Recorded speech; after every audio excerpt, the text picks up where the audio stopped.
Hey folks, it's Dr. Mike again, and you're probably wondering, wow, Dr. Mike, you're putting out a lot of videos. Well, yeah, we're going to start putting out more videos. And we're putting out more videos because, as I said before in previous videos, we're seeing a lot of knockoffs of the real medical exercise specialist workshop and certification. And my concern is this. Our workshop requires 44 plus hours of video review along with doing tons of homework and studying and a very robust exam. Our concern is that will these knockoffs water down the profession? Remember, you're working with clients that are coming that have hip replacements, knee replacements. These are someone's grandparents or parents. People that have MS and Parkinson's. These are people's moms and dads and brothers and sisters. Individuals that have ACL reconstructions or shoulder replacements. Again, these are family members. And with that being the case, would you want your family member to go to someone who had a watered down certification? No, you wouldn't. You tell them to run. So my concern now is, being the guy who started this, my vision was that we would have medical exercise specialists around the world. And this sounds weird, and I've only said this a few times, but here was the specific vision. That one day in a little town in Iowa, I don't know why Iowa, folks, it just was one of those things. I just like Iowa for some reason. Never been there, but I liked Iowa.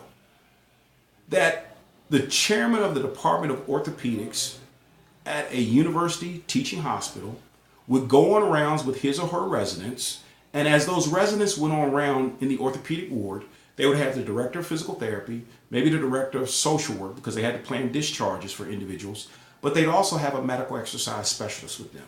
And that medical exercise specialist would field questions from the orthopedic residents, from the physical therapists, even from the family members and the client with regard to the long-term plans for exercise to maintain the functional levels that were achieved by physical therapy and other licensed rehabilitation professionals. That's my dream. That is the dream, and that's what we're striving for.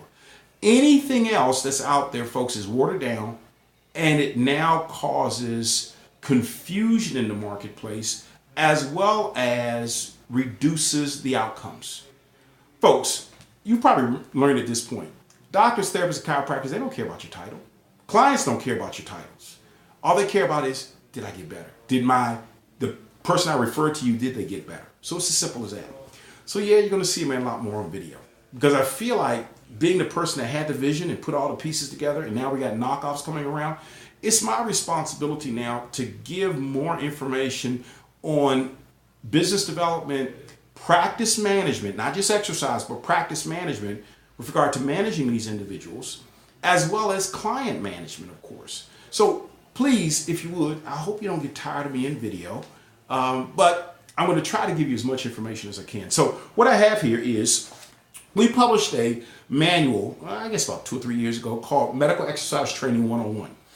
These were the 101 most common questions that I received for the last 23 years with regard to medical exercise specialists developing their practices, developing referral relationships with the medical community, managing their clients. So what I wanted to do was take all 101 of these questions and tell you what my specifics were that weren't included in the book, but give you more specifics on what should and should not be done with these scenarios. And I guarantee you, if you are a medical exercise specialist striving to build your own practice, whether you want your own facility or you're contracting into a facility or you're going to clients' homes or you're seeing them in your home, there are going to be a lot of things here that will be helpful. Now, what I'm going to try to do is publish one of these, or publish these at least 2 times per week, and give you the opportunity to ask questions, and I try to provide that feedback as best I can.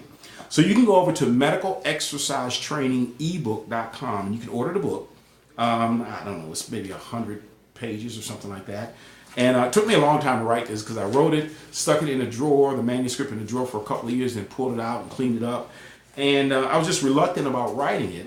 But I realized that now that this has truly become a profession, there are a lot more out there of you that are needing guidelines, and you're running into scenarios and you're a lone ranger. You don't know what to do. You don't know who to ask. So hopefully I can help you out along the way. So if you would, let me give you the first one of these. And let's see how this one goes and kind of go from there. So if you would, I'm just going to simply read this right from the pages here. But what I want to do is give you more explanation with regard what this is saying here, so you really can go out and actually apply it. So if you would, please. What is medical exercise training and how do I define it? So here's our definition.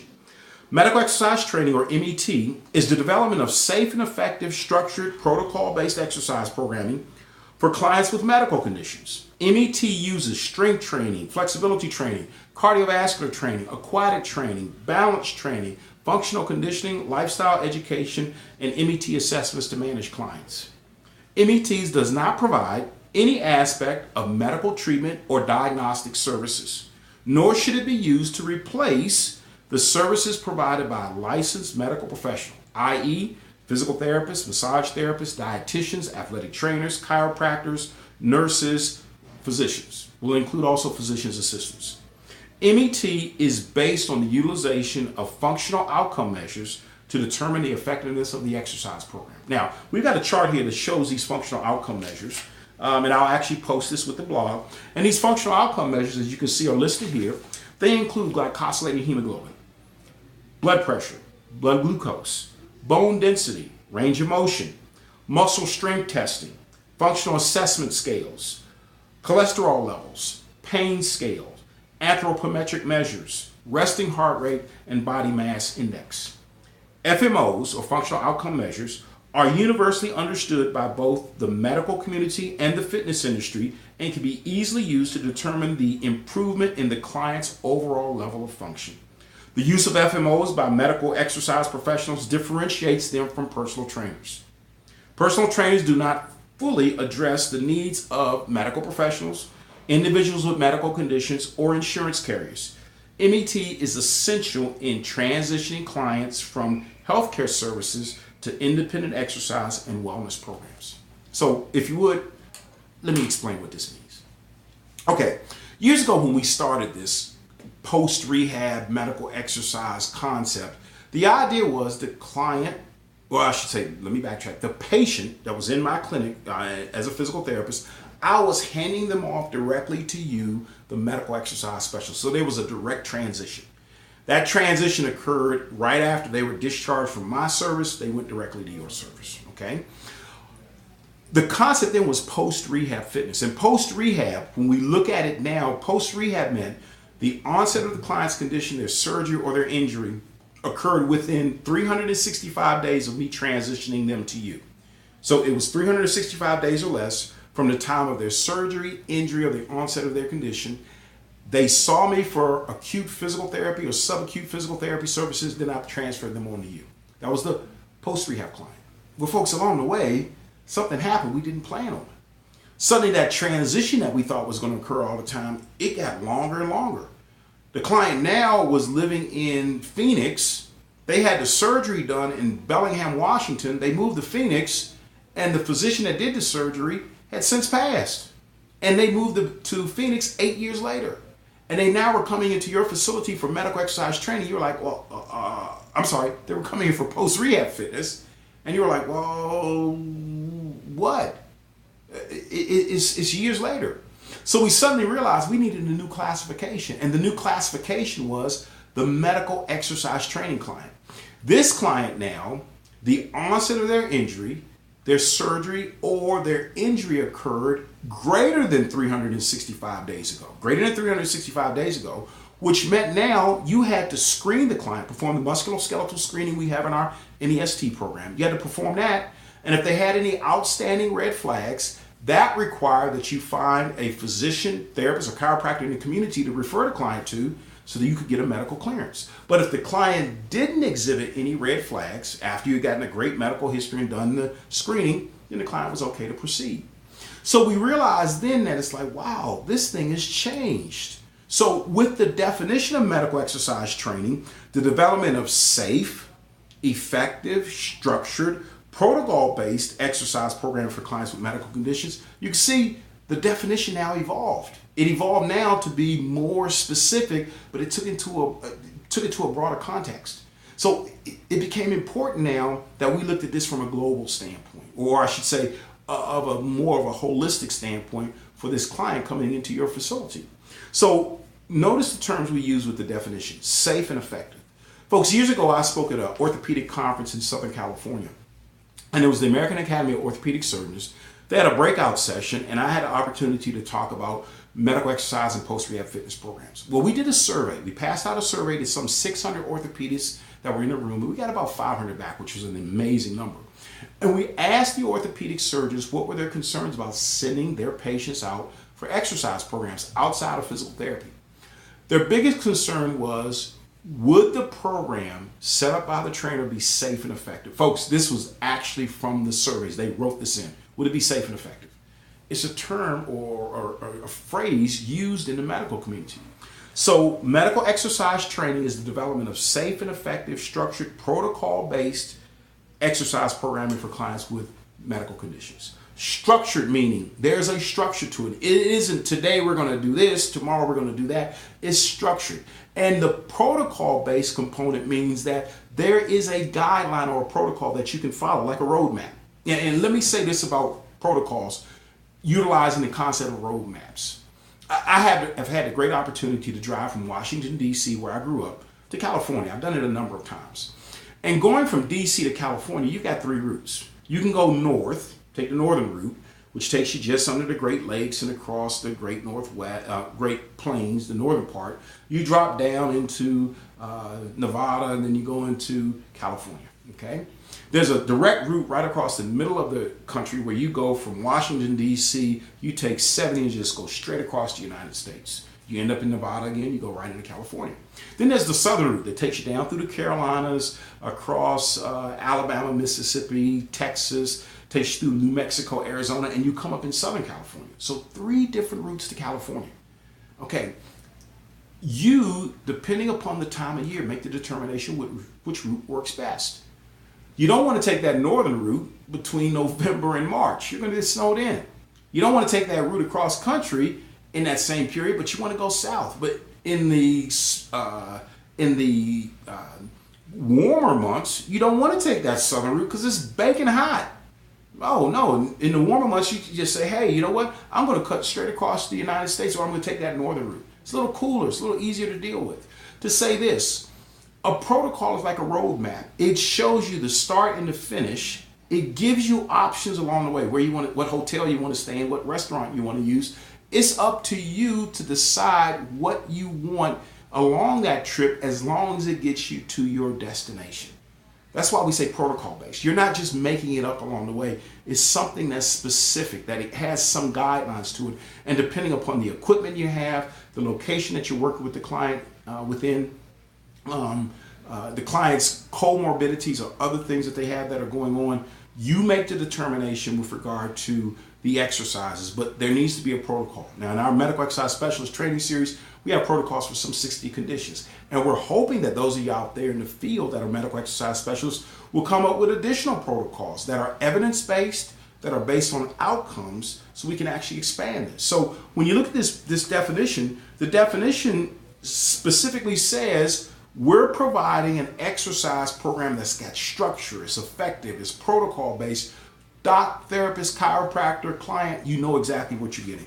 Then it says it includes a number of different exercise modalities. It includes strength training, flexibility training, cardiovascular training, aquatic training, balance training, functional conditioning, lifestyle education, and MET assessments. Folks, the one that's going to become the biggest over the next 20 years will be that lifestyle education component.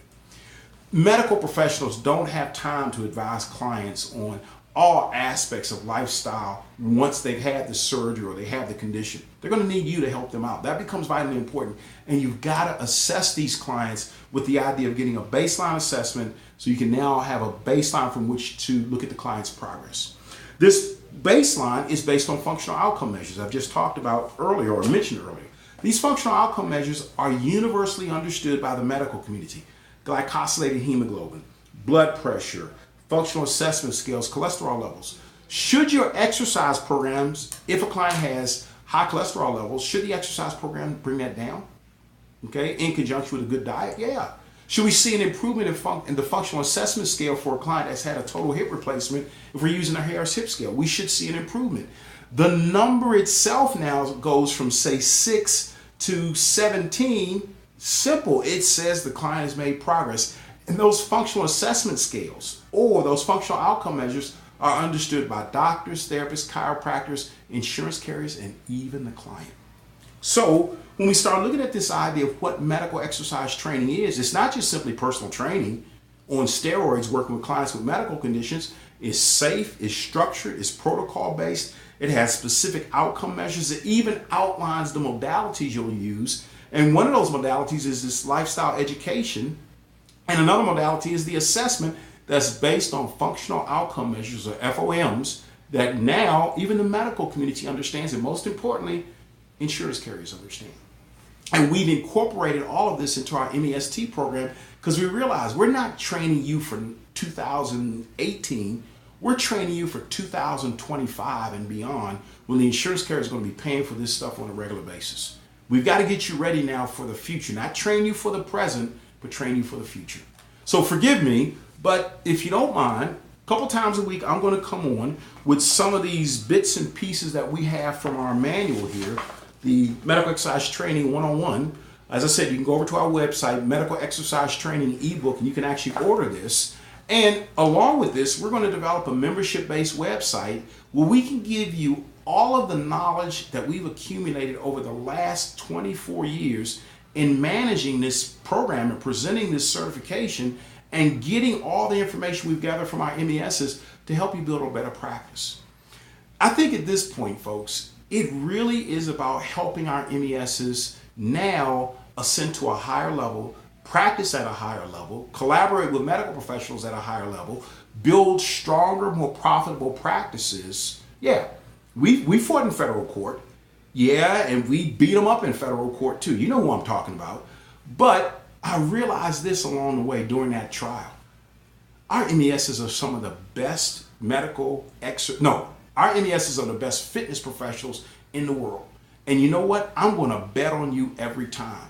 So what we're going to do now is say, you know what? You don't even have the individuals that are at the level we are. This old stuff about you got to have a degree, that's bunk. You don't have to have a degree to do medical exercise training. And folks, from the very beginning, when we started this program, we said there was not a need for a degree.